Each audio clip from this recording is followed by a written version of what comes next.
आज तक आपने सुना होगा कि इब्लीस हमेशा इंसान को इबादत से गुमराह करने की कोशिश करता है, मगर आज की यह कहानी इतनी अजीब है कि इसे सुनकर आप हैरत में पड़ जाएंगे। एक शख्स अंधेरी रात में नमाज अदा करने के लिए अपने घर से निकला। रास्ता बहुत अंधेरा था और चलते हुए उसे ठोकर लग गई। वह मुंह के बल गिर पड़ा और कीचड़ से लथपथ हो गया।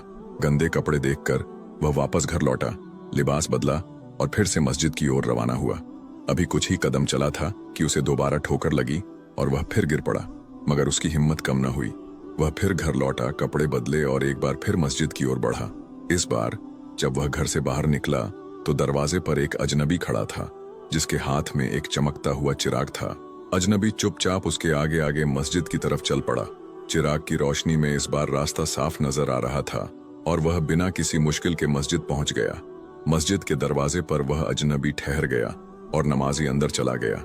नमाज अदा करने के बाद जब वह बाहर निकला तो देखा कि वह अजनबी अभी भी खड़ा था, मानो उसे घर छोड़ने आया हो।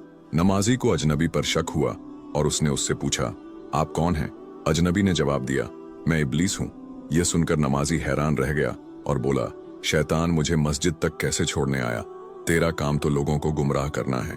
इब्लीस हंसते हुए बोला, जब पहली बार तू गिरा तो अल्लाह ने तेरे सारे गुनाह माफ कर दिए।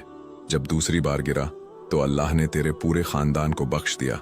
मुझे डर था कि अगर तू तीसरी बार गिरा तो अल्लाह पूरे गांव को बख्श देगा, इसलिए मैं चिराग लेकर आया ताकि तू बिना गिरे मस्जिद पहुंच जाए। यह सुनकर नमाजी की आंखों में आंसू आ गए। उसने सजदे में गिरकर अल्लाह का शुक्र अदा किया कि उसकी मेहनत और नियत को अल्लाह ने कबूल कर लिया।